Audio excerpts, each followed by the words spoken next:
317쪽부터 보겠습니다.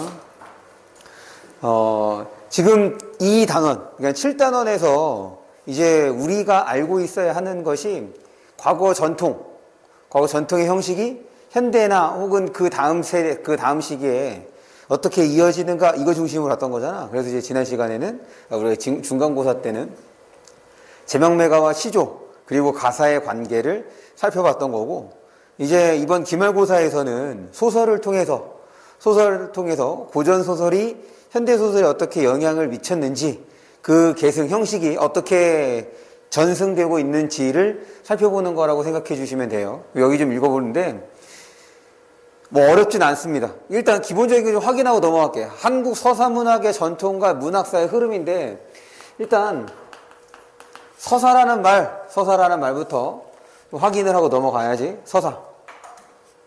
색깔을 다른 거. 이게 더 잘 보이지? 네. 서사. 그러면 최소한 여러분들이 서정갈래와 서사갈래에 대해서는 알고 있어야 돼. 그 단어의 뜻. 왜냐면 이게 서사갈래를 파악하기 위해서, 그러니까 어떤 것이 핵심인지, 서사갈래에서의 핵심이 무엇인지, 서정갈래에서의 핵심이 무엇인지를 알려주는 그 의미가 이 단어에 들어있기 때문에, 여기서의 사는 뭘 의미하는 거였냐면 사건을 말하는 거고, 서는 서술, 다른 말로 바꾸면 표현이라 할 수가 있겠다. 이걸 정리하면 결국 이렇게 되는 거네. 서사갈래란 사건을 표현. 그러면 바로 이 사건을 통해서 작가의 주제의식을 전달하려고 하는 거지. 그러니까 이 소설에서의 핵심은 사건을 파악하는 거야. 소설에서의 핵심은 사건을 파악하는 거다.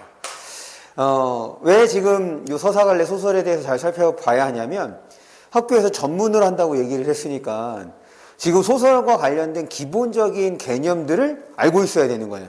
지금 우리가 이제 교과서에 실려있는 부분을 내가 설명하면서 거기에다가 적용하는 내용들을 여러분들이 같이 우리 또 유인물을 보면서 그 유인물, 그러니까 교과서에 실리지 않은 부분에 대해서도 똑같이 적용을 해야 되는데, 그러려면 소설에 대한 것부터, 어떻게 하면 소설을 잘 파악할 수 있는지부터 알고 들어가는 것이 좀 필요하겠다. 그래서 사건이 이 서사갈래에서, 소설에서 핵심이 되는데, 그럼 이제 생각을 해보자. 그럼 결국 이 사건은 누가 일으키는 거냐는 거야. 다시. 서사갈래란 사건을 표현한 거고, 이 사건을 통해서 주제의식을 전달하고 하는 거니까, 그러면 사건이 어떻게 이루어지는지, 누가 사건을 벌이는지를 알아야겠네. 그럼 사건 누가 벌이는 거예요? 그렇지. 주인공 외에 여러 인물들이 되겠죠. 결국 이 사건은 첫 번째, 인물이 일으켜. 그러니까 우리가 이제 소설을 파악한다는 얘기는 인물을 중심으로 파악하는 게 되는 거죠. 그럼 인물을 중심으로 파악하는데, 그럼 1차적으로 이렇게 되지. 누가 등장했는지를 확인해야 될 거 아니야. 누가. 그러면 요 누가 등장했는지와 관련해서 우리가 이제 시점도 생각해 볼 수가 있거든. 예를 들어서 나가 등장하면 몇 인칭인 거야? 1인칭. 우리가 지난번에 그 엄마의 말뚝에서 봤죠? 시점에 4가지가 있어. 그 시점 파악의 시작은 인물에서 누가 등장하는 거야. 그래서 나라는 말, 우리라는 말이 등장하자 표현되지 않았다라고 하면 3인칭이 되는 거고. 오케이? 그래서 누가 등장했는가 이거, 그리고 요 누가 등장했는지와 관련해서 우리는 시점을 생각해 볼 수가 있겠고, 그 다음에 이 인물의 성격이 어떤지야. 왜냐면 이 성격이 사건에 영향을 미칠 수밖에 없거든. 무슨 말이냐면, 지금 요만큼이 이제 복도라고 생각을 해보자. 요 교단이 복도라고 생각을 하면, 예를 들어서야 현중이가 뭐 그렇다는 건 아니야. 그런데 내가 민지랑 싸우면 좀 그렇잖아. 그래. 민지랑 싸울까? 고마워, 현중아. 현중이 저기서 걸어와. 이거 서로 몰라. 나는 이쪽으로 걸어가는데, 봐봐. 이 폭이면 충분히 둘이 지나갈 수 있어. 그런데 이 서로 이제 남자의 그런 그 쓸데없는 이제 자존심인 거지. 눈이 마주친 거야. 누가 이 가운데 길에서 피해주느냐. 근데 나는 좀 소심해. 눈 마셔서, 나보다 등치도 커, 키도 크고. 그래서 내가 시선을 외면하고 왼쪽으로 피했어. 그러면은 사건이 벌어졌어, 안 벌어졌어? 사건이 벌어졌어? 그냥 둘이 지나간 거잖아. 물론 그렇지. 사건의 범위를 넓게 보면 결국에는 인물들이 무언가를 하면 다 사건일 수밖에 없거든. 그런데 보통 이 사건은 그래. 이것도 설명을 하죠. 결국 뭐가 불거져야 되는 거냐면 얘는 다른 색깔로 얘는 갈등이 표출되는 거야. 그렇게 본다면 방금 내가 피함으로써 여기서는 서로 특별한 트러블 없이 지나갔으니까 사건이 벌어지지 않게 되는 거죠. 그런데 내가 좀 깡이 있어. 형중이도 이제 그런 게 있어서 딱 서로 눈이 마주치고 그러면 이제 어떻게 돼? 둘 중에 하나가 피해야 되는데 그렇지 않고 계속 서로 쳐다보면서 오게 되는 거야. 그랬더니 정말 어떻게 되겠어? 정면에 부딪혔네. 뽀뽀를 하게 됐어. 네, 농담이에요. 미안해, 형중아. 불쾌한 거 알아. 충분히 그럴 수 있죠. 네. 무슨 말이냐면, 그 사건을 일으키는, 사건을 벌이는 성격, 인물의 성격에 따라서 그 사건이 크게 불거질 수도 있고, 아니면 사건이 일어나지 않을 수도 있는 거지. 그럼 이렇게 되는 거야. 내가 소심하다 그랬잖아, 처음에. 그래서, 저 새끼 뭐 자꾸 쳐다봐. 어떡해. 막 속으로 이런저런 생각을 해. 이건 뭐게 되는 거야? 내적 갈등이라고 하는 거지. 그렇지. 이렇게 되는 거란 말이야. 인물의 성격에 따라서 그 갈등이 어떻게 드러나느냐, 사건으로서 표출이 되느냐, 아니면 소심하게 내 안에서만 이렇게 저렇게 생각을 하느냐에 따라 달라질 수 있다는 것. 그러니 우리가 인물을 중심으로 파악한다는 얘기는 당연히 인물의 캐릭터, 성격도 우리가 파악할 수 있어야 된다는 거야. 그 다음에 결국에는 그 인물의 반응이거든. 무슨 말이냐면 아까 눈이 마주쳤어. 마주쳤는데 서로가 서로에 대해서 부정적인 반응이었다 라고 한다면 서로 부딪힐 수밖에 없는 거잖아. 그런데 둘 중에 하나라도 긍정적인 반응을 취한다면 형중아 오랜만이야 라고 내가 악수를 건넸어. 그러면 손을 내밀었는데 거기다 대고서 나를 때릴 수는 없을 거 아니야. 이렇게 되는 거지.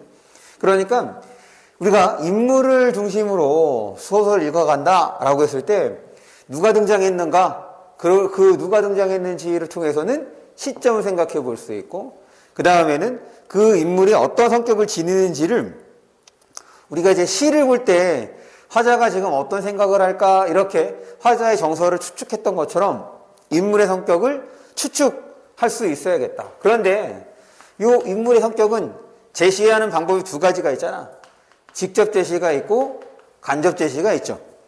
직접 제시는 그냥 단어로 얘기를 하는 거야. 얘 착하다, 나쁘다, 얘 이기적이다. 간접 제시는 대화나 행동을 통해서 보여주는 거지. 그리고 우리는 이거를 통해서 추측하게 되는 거고. 이게 기본이야. 거기에 이제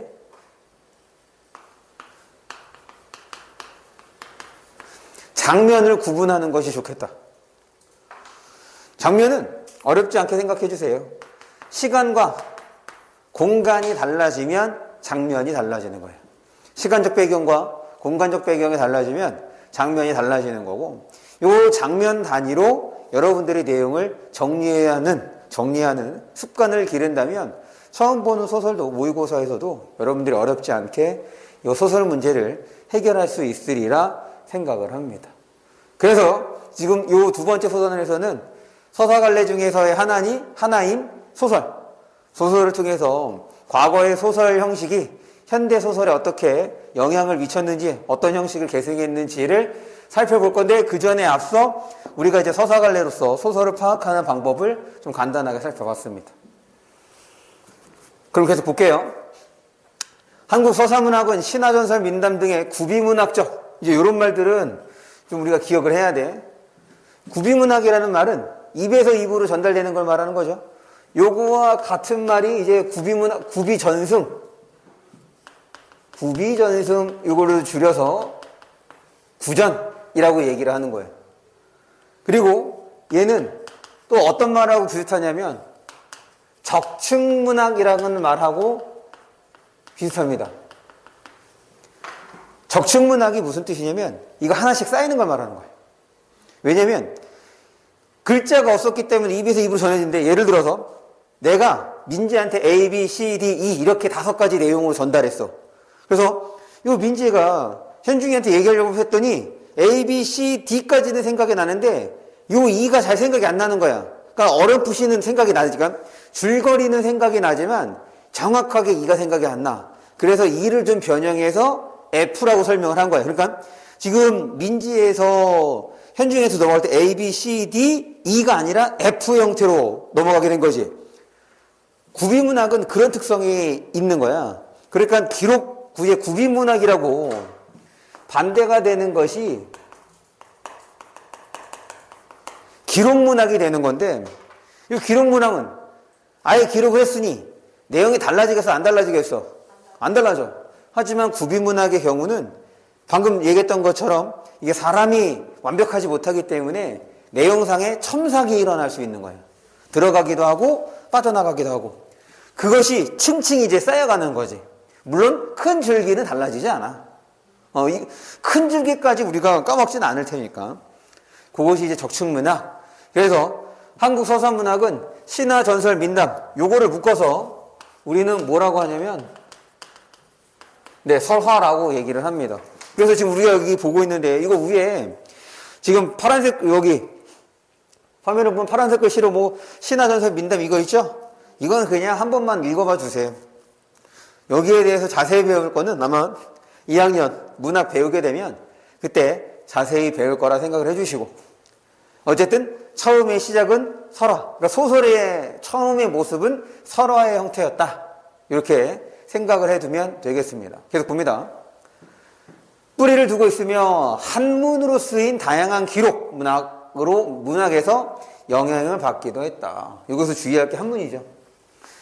왜냐면 이제 이번 기말고사 때 우리가 배우게 될 건데, 한글은 세종대왕이 만들었으니까 그 전까지는 글자가 없었어. 그럼 어떻게 역사나 이런 것들을 기록해 왔느냐? 당연히 한자를 이용해서, 한문을 통해서 우리가 기록해 왔던 거야. 그래서 기록문학에서 영향을 받기도 했고, 이를 바탕으로 국문과 한문으로 창작된 그래서 한문으로 쓰인 문학 작품도 국문학이라고 하는 겁니다. 그 당시에 이제 글자가 없었기 때문에. 그리고 사실은 그 당시에는 이제 중국이 세계의 중심이었지. 그러다 보니까 이 중국 문화권을 동아시아 혹은 그 아시아 전역 무시할 수가 없는 거예요. 기본적으로 그 당시 글자가 있었던 나라들이 얼마나 됐겠어? 거의 없지. 그러니까 이제 한문 문화가 일종의 이제 아시아 문화권의 어떤 특성이라고 생각해 주시면 되겠고, 그래서 한문으로 창작된 신화소설도 국문학이라고 얘기를 합니다. 창작된 고전소설과 판소리에서 발달한 판소리계 소설이 발전하였고, 그래서 설화에서 그 다음에 고전소설인데 당연히 국문과 한문, 그럼 어떤 게 먼저 쓰였겠어? 고전소설로서. 그렇지. 한글은 나중에 만들어졌으니까 요게 먼저 쓰이고 요게 나중에 쓰이는 거야. 그러고 난 다음에 판소리, 요거 주의를 해야 돼. 판소리를 주의해야 된다. 왜냐면 지금 고전소설, 판소리계 소설, 그래서 판소리계 소설은 얘는 조선 후기입니다. 그렇다고 고전소설이 조선 전기 이건 아니야. 왜냐면 한글 소설, 우리가 알고 있는 홍길동전이 최초의 한글 소설이 되는데 얘가 이제 16세기에 만들어지는 거라, 그렇게 본다면 요 한글 소설도 이제 후기라고 볼 수도 있거든. 그러니까 고전 소설이라고 해서 꼭 조선 전기는 아니다. 중요한 건 판소리계 소설은 조선 후기에 이제 나타나는 양상이 되는데, 그럴 때 봐봐, 판소리에서 발달한 판소리계 소설이래. 그러면 판소리의 특징이 판소리계 소설에도 어떻게 되겠어? 판소리에서 발달한 판소리계 소설이래. 그럼 판소리가 똑같이 들어있는 거잖아. 그럼 판소리에서의 특성이 판소리계 소설에서도 어떻게 되는 거야? 나타나야지. 그러니까 판소리계 소설이라고 하는 거란 말이야. 이게 왜 중요하냐면 우리가 배울 이 유자소전의 경우는 어떤 형식을 빌려오냐면 판소리계 소설의 형식을 빌려온단 말이지. 그러니까 판소리계 소설의 특성이 이 유자소전에 잘 나타난다고. 그러니 판소리의 특성에 대해서 알고 있어야 돼. 이해했어? 그것이 판소리계 소설에서 나타나는 거고 그 판소리계 소설의 특성이 어디에도 유자소전에도 나타난다는 거. 네, 괜찮아요. 그럴 수 있죠.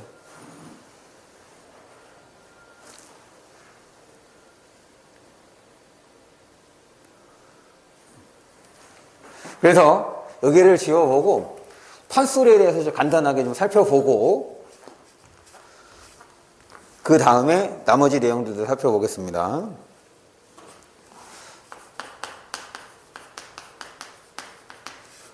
판소리는 요 창하는 사람,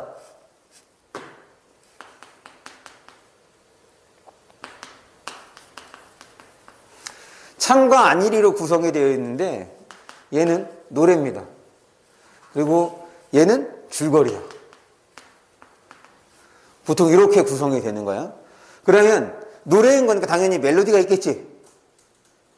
그렇지 않겠어? 아, 그래. 이것부터 할까? 판소리는 공연이야. 근데 뭘 공연하느냐? 이건 일종의 이제 종합예술이라고 봐도 좋습니다. 무슨 말이냐면 뮤지컬하고 비슷한 거지. 1인 여러 가지 역을 하면서 1인 여러 가지 역을 하면서 노래와 그다음에 뭐 간단한 율동 이런 것들을 보여주는데 그럴 때 창하고 안일이로 구성이 되는데 창은 노래에 해당하는 부분인 거고 안일이는 그 이야기의 줄거리에 해당하는 것을 주로 이제 표현할 때 안일이의 형식을 씁니다. 그런데 이거 공연됐으니까 당연히 창할 때는 멜로디가 있을 거 아니야. 그런데 지금 우리는 뭘로 보고 있는 거야? 글자로 보고 있는 거지. 그러면 우리 노래라고 하면 사실은 이제 그 서사갈래보다는 어떤 갈래에서 노래라는 것을 많이 우리가 염두에 두고 공부를 하지? 소설 말고 노래와 관련되는 게 뭐야? 시인 거지. 그럼 시를 볼 때 공부할 때 시에서 우리가 멜로디가 있어 없어? 시에 멜로디가 있어 없어? 멜로디는 없어.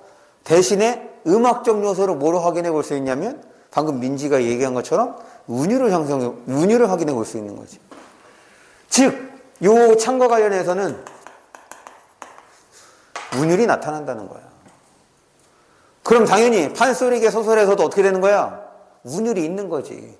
그리고 이렇게 하면 되겠네. 이거 운율을 이렇게 바꿀게요. 운문, 줄거리니까 산문. 그래서 운문과 산문의 복합체. 운문과 산문의 복합체가 판소리, 그리고 판소리계 소설. 이렇게 되는 거죠.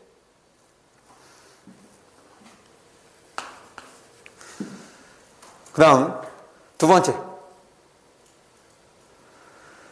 요 두 번째는 향유충이야. 누가 이 판소리를 즐겼는가? 누가 이 판소리를 즐겼는가? 이 판소리는 특이하게도, 네, 평민과 그 다음에 양반 모두가 즐깁니다. 이 판소리는 특이하게도 평민과 양반이 모두 즐긴 하나의 예술이었어. 그럼 당연히 어떻게 되겠어요? 평민의 지금 뭐라 그래야 돼? 어투와 그 다음에 양반의 어투가 반영될 수밖에 없겠지. 평민의 비속어 그리고 양반의 한문투 이런 것들이 같이 나타난다. 같이 반영이 되는 거야. 그러니까 어려운 말이 쓰이기도 하고 속된 말이 쓰이기도 하고 속된 말이 바로 이제 비속어를 말하는 거죠. 여기에 각각의 평민의 주제의식하고 양반의 주제의식을 담아내. 이 둘이 똑같이 그 판소리계 소설을 즐겼기 때문에 평민들이 생각하는, 평민들이 원하는 주제의식하고 양반들이 원하는 주제의식이 같이 나타나게 돼. 그런데 평민과 양반 중에서 누가 힘이 센 거야? 평민하고 양반 중에서 누가 힘이 세? 그렇지, 양반이 세. 그래서 양반의 주제의식, 양반이 원하는 주제의식은 그것이 표면적으로 드러납니다. 겉으로 드러나게 돼. 얘가 센 캐릭이니까. 반면에 평민이 원하는 주제의식은 그 속에, 뒤에 이면적으로 나타나게 되는 거예요.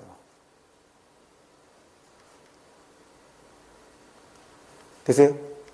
그 다음에 세 번째는 이게 이제 공연하고 관련되는 건데, 결국에는 공연을 한다는 얘기는 이 공연을 통해서 이제 돈을 버는 거잖아. 그러면 사람들이 이 공연을 재밌게 봐야 될 거 아니야. 그럼 여기서 이제 재밌다라는 얘기는 단순하게 이제 웃음을 주는 요소뿐 아니라 관객들이 아주 적극적인 반응을 보이는 부분이 곧 재밌는 부분이야. 그러니까 막 박장대소 깔깔대면서 웃거나 아니면 엉엉 울거나 그런 대목들이 바로 흥미로운 부분들, 관객이 좋아하는 부분이라고 할 수가 있겠죠. 그러면 그런 부분은 길게 하는 것이 공연하는 사람에게도 좋고 그 다음에 관람하는 사람들에게도 좋겠지. 그래서 그런 부분을 좀 늘립니다. 그걸 이제 뭐라고 얘기를 하냐면 장면의 극대화. 그러니까 해당 부분을 늘리는 거예요. 그리고 이거를 이제 소설에서는, 그 판소리계 소설에서는 뭐라고 하냐면 확장적 문체라고 합니다. 이런 거를 통해서 흥미적 요소, 흥미를 높이는 것라고 생각을 해주시면 되겠어요.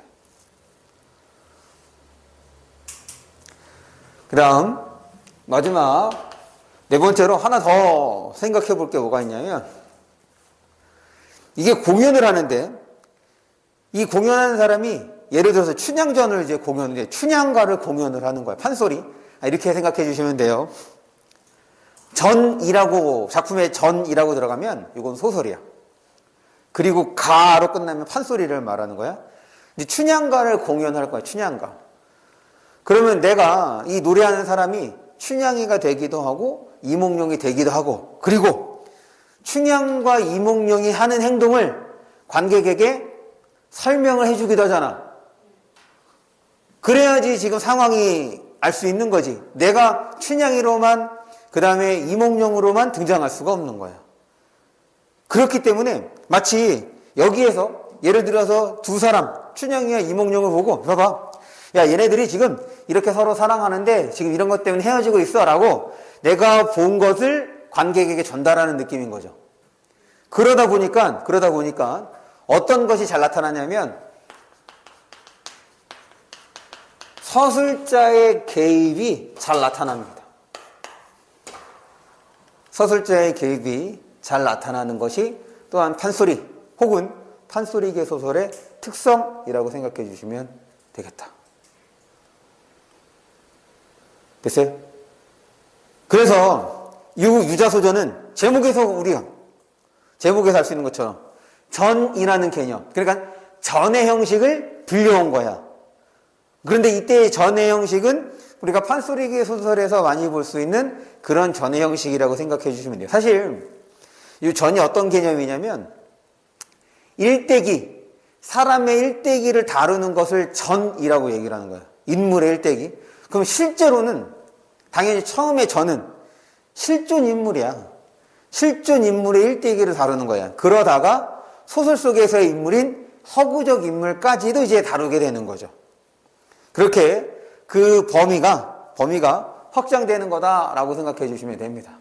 그래서 봅니다. 여기 봐요. 그렇게 해서 지금 판소리에 대한 설명했어. 그리고 이 판소리의 특성이 고스란히 판소리계 소설에도 반영이 된다는 것.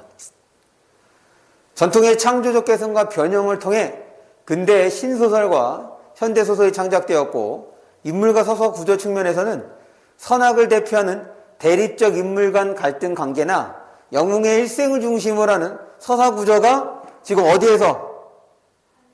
그러니까 고전소설에서 주로 나타나는 것. 또한 대상을 악의 없는 웃음으로 그려내는 해악, 부정적 현상이나 인물 등을 희화하여 비판하는 풍자도 서사문학의 정통적 특질이라고 할 수가 있다. 지금 이런 것들이 이 유자소전에도 특히 바로 이건 거죠. 여기서는 뭐 얘도 볼 수 있겠네. 선악을 대표하는 대립적 인물로도 볼 수 있고, 그 다음에 대상을 악의 없는 웃음으로 그려내는 해악과 풍자의 모습도 요 유자소전에 아주 잘 나타난다. 학교에서 얼마큼 나갔어, 유자소전? 일단, 너네 따로 유임을 안 줬어? 저희도 다 뽑아오라고 그래가지고. 근데 일단 교과서에 있는 거 나갔습니까? 네. 오케이. 그러면 이런 내용들이 어떻게 유자소전에 반영이 됐는지 우리가 확인을 하면 되겠습니다. 넘어갈게요. 그 다음.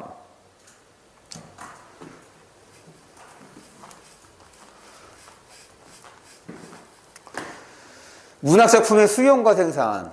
문학작품에는 서로 다른 가치관을 가진 인물, 집단, 세계 등이 나타나는데 문학작품을 감상할 때는 작품에 담긴 가치를 이해하는 것뿐 아니라 독자가 자신의 가치관에 따라서 비판적이고 능동적으로 작품을 평가하며 수용 생산하는 것이 중요하다. 이를 통해 다양한 삶을 이해하고 가치를 판단하는 능력과 미적 가치를 찾는 능력을 기를 수 있다. 뭐 이거는 우리가 이제 그 앞에 단원에서 본 거에 연장선이라고 생각하면 돼. 우리 요구했던 거 생각나죠? 작품 수용하는 독자, 작품을 생산하는 작가, 작품에 반영된 시대 혹은 사회. 그래서 작품 자체로만 볼 거냐, 아니면 주변의 외적 요소들도 활용해서 감상을 할 거냐, 그것이 바로 능동적이고 비판적. 그럼 이거를 통해서 비판적으로 드러내는 대상은 무슨 것인지, 혹은 본받아야 할 대상은 무엇인지도 생각해 볼 수가 있는 거죠. 넘어갈게요. 유자소전.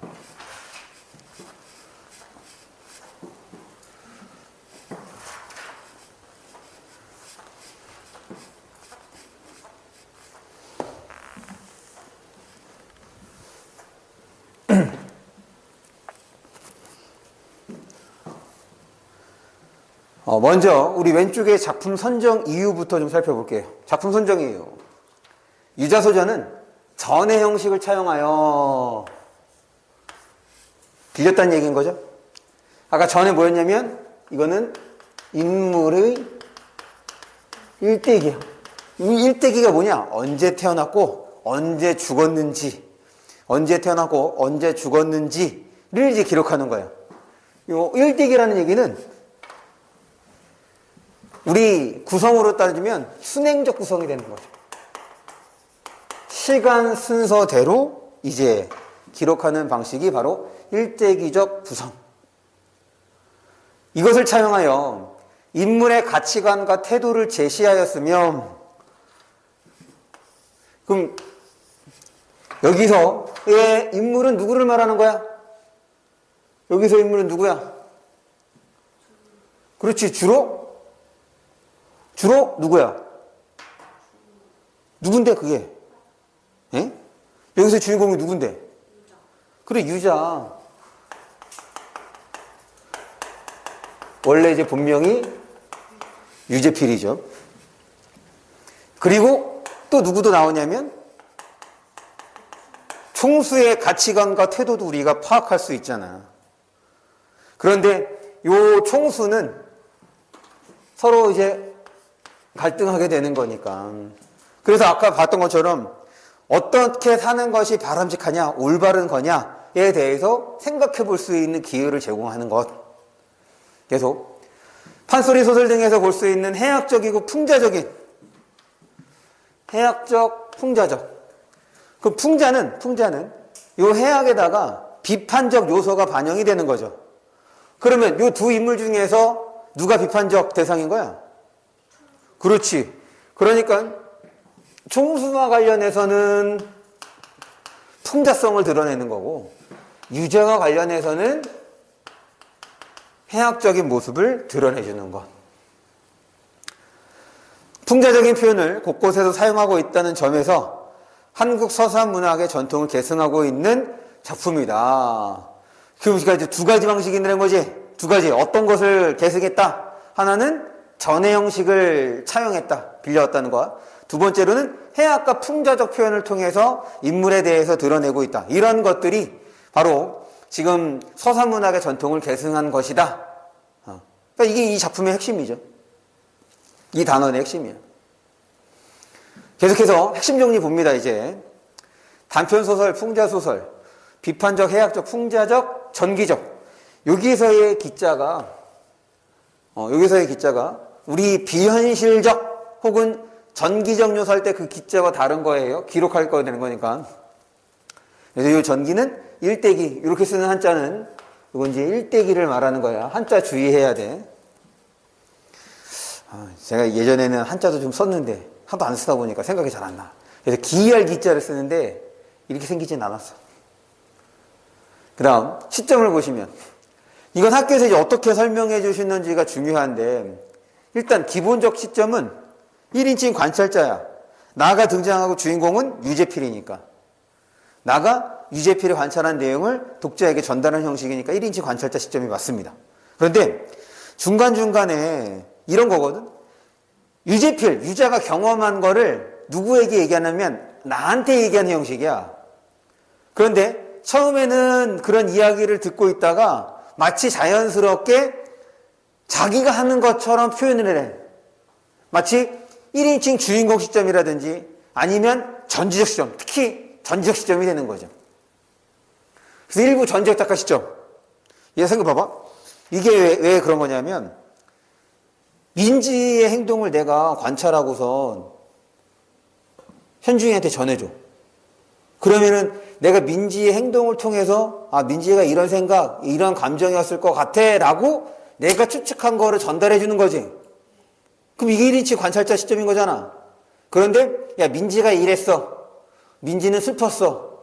민지는 기분이 나빴어 라고 말하면 내가 그걸 어떻게 알아서. 맞지? 그런데 중간에 그런 식의 표현이 나온단 말이야. 근데 우리가 소설에서 그렇게 표현할 수 있는 시점은 뭐밖에 없어? 전지적 시점밖에 없거든. 인물의 내면, 인물의 생각, 이런 것을 직접적으로 드러내줄 수 있는 시점은 전지적 시점이나 1인칭 주인공 시점밖에 없어요. 내 생각을 드러내는 거니까. 그런 면에서 전지적 작가 시점이 혼용, 섞여서 쓰인다는 거야. 그래서 학교에서 만약에 요거를 따로 얘기해 주지 않았어. 전지적 작가 시점을 따로 얘기해 주지 않았으면 그냥 1인칭 관찰자 시점을 기억해 주시면 되겠고, 그런데 이제 중간중간에 이제 인물의 내면을 서술자가 직접 드러내는 부분에 대해서는 나중에 시험 보기 전에 선생님 이거 이런 부분에서는 이거 1인칭 관찰자로 볼 수 있어요? 이런 거 한번 물어보면 됩니다. 그러면 그때 뭐 추가적인 설명을 해주시거나 그럴 거야. 그래서 학교 선생님 설명에 따라주면 되겠다. 그 다음, 배경 제재는 크게 문제가 없고, 주제, 유자의 인격적 면모가, 유자의, 사실 이제 본명이 뭐였다고? 유재필이야. 인격적 면모를 지금 존경의 의미로 드러낸 것이 바로 뭐야? 그렇지, 유자가 되는 거지. 이게 왜 존경이 뜻이는 거냐면, 마치 뭐와 같은 거냐? 공자, 맹자, 이런 거 같은 거야. 그래서 유자라고 표현하는 것 자체가 바로 유재필에 대한 존경의 마음을 드러내는 것. 그 다음에 물질만능주의에 빠진 현대사회에 대한, 바로 물질만능주의에 빠진 현대인의 모습을 보여주는 게 그렇지 총수가 되는 거. 자꾸 이렇게 연결하면서 생각할 수 있어야 돼. 특징을 보시면 조금 전에 다 설명을 했어요. 전통적 전해 양식을 차용하고 사투리를 사용하여 향토적 정서, 그리고 해학적인 것도 더불어 나타난다고 생각해 주시면 되겠습니다. 그리고 이제 본문을 보는데 잠깐 물 한 잔씩 먹고 와.